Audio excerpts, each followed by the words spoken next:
بہترین زبان میں کہتے ہیں کہ عالم بقدر ظرف سرشار ساقیا، ایسی فضا میں ضبط ہے دشوار ساقیا، کیوں کر نہ مست ہوں تیرے میں خار ساقیا، خود وجد میں حرم کی ہے دیوار ساقیا، اینٹوں کے دل میں راز جو پنہاں تھے سب بھولے، ساقی کی بو جو پائی تو کعبے کے لب بھولے، آئی ندا کے سائے ابر کرم میں آؤ، ہائے در علوم کی مادر حرم میں آؤ، رحمت کا در کھلا ہے بڑھو ایک دم میں آؤ، دستے خدا تو ساتھ ہے بیتے صنم میں آؤ، بدھ آج بت شکن کی حقیقت کو دیکھ لیں، قرآن سے پہلے نور کی صورت کو دیکھ لیں، قرآن سے پہلے نور کی صورت کو دیکھ لیں۔ اب اس کے بعد وہ مشہور زمانہ شعر ان کا آتا ہے کہ حیران تھی فاطمہ کے حرم میں کدھر سے آئیں، دیوار کہہ رہی ہے کہ بی بی ادھر سے آئیں، اوروں کے واسطے ہے کہ آئیں تو در سے آئیں، لیکن جو اہل بیت ہے چاہے جدھر سے آئیں۔ حیران تھی فاطمہ کے حرم میں کدھر سے آئیں، دیوار کہہ رہی تھی کہ بی بی ادھر سے آئیں، اوروں کے واسطے ہے کہ آئیں تو در سے آئیں، لیکن جو اہل بیت ہیں چاہے جدھر سے آئیں۔ اللہ منتظر ہے توقف نہ کیجئے، گھر آپ کا ہے آپ تکلف نہ کیجئے، اللہ منتظر ہے توقف نہ کیجئے،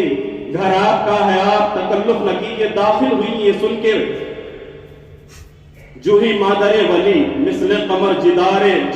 ملی کہہ کے یا علی، ماتھے پہ ورد سے جو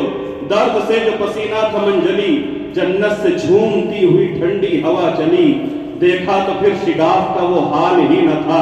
دیوار آئینہ تھی کہیں بال ہی نہ تھا، دیوار آئینہ تھی کہیں بال ہی نہ تھا۔ بی بی جو تھی امانت اکبر لیے ہوئے، مریم بڑی خوشی سے نچھاور لیے ہوئے، حوا و حاجرہ زر و گوہر لیے ہوئے، سارا ریاض خلد کا عنبر لیے ہوئے، حرمت آیا تھی گو کے تھا کعبہ غلاف میں، تھی آسیہ بھی بنت اسد کے طواف میں، تھی آسیہ بھی بنت اسد کے طواف میں۔ بیست کا ماہ جمعہ کا دن نور کا وفور، جمعہ کا دن تھا جس دن مولا کا بیست کا ماہ جمعہ کا دن نور کا وفور، کعبہ ضیائے دل بر امراء سے رشک طور، روز سعید وقت عزا ساعت سرور، وہ 13ویں کو 14ویں کے چاند کا ظہور، وہ 13ویں کو 14ویں کے چاند کا ظہور، مثل قمر جو روئے دلارا چمک گیا، خالق کے گھر نبی کا ستارہ چمک گیا، خالق کے گھر نبی کا ستارہ چمک گیا۔ آئیے اسی مبارک مسعود موقع پر خداوند عالم کی بارگاہ